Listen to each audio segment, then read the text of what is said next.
отқан бұл біздің тақырыбымыз ғылым және инновациялық жаңалықтар деп аталынады. Себебі сіздер өздеріңіз білесіздер, бізде 2011 жылдан бастап 12 жастағы ғылым қызмет деп аталады. Кеңістіктің үстіне бір-бірін итеріп, сыртқа шығарып тастау керек деген сияқты. И содан екі робот менен және де гранттан біз екінші және үшінші жүлделі орындар алған болатынбыз. Тағы да бір роботтың түрі ол шаң тазалайтын робот. Оның осы жерлерінде салфетка немесе тағы да басқа қағаз тұрып, ол сол қағаздарды айналдырып жүргенмен өзінің айналасындағы қоқыстарды жинап ала алады. Сағатымен мысалы келтірмекшімін. Бұл сағатты мен көбінесе жұмыс сабағында қолданамын, себебі маған жүгіргеннен кейін жүрек қағысын көтеру немесе қанша қадам жасадым маған өте қызық.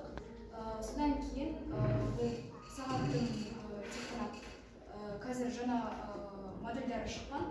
Бұл жерде 2014 жылы қуаты 2-3 күнге қойылғаны жетсе, мен бұл сағатымды бір ай бойы заряждамай жүре аламын. Және де сағаттың диагоналы туралы келсем, мен бұл сағатты күні бойы тағуға кеңес беремін, себебі барлығымыз білетіндей сағат қан айналымын тежейді, яғни ол денсаулыққа өте зиян. Нарыққа шығатын көлік құралы 2024 жылы шығарылуды жоспарлануда. Оның негізін қалаушы ақш болып табылады.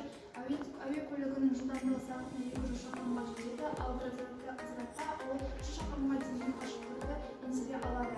Қалаулы жергілікті қауіпсіз деп авторлар болжауда. Аэротакси туралы 4 адамды және багажы тасымалдайды. Радио байланыс пен телекоммуникацияға кедергі жасау, табиғи ландшафтты өзгерту және бүкіл генератор жинағын орнату үшін үлкен іс қажет. Немесе су бетінде орналасқан. Жаңадан және тиімдірек заттарды шығару.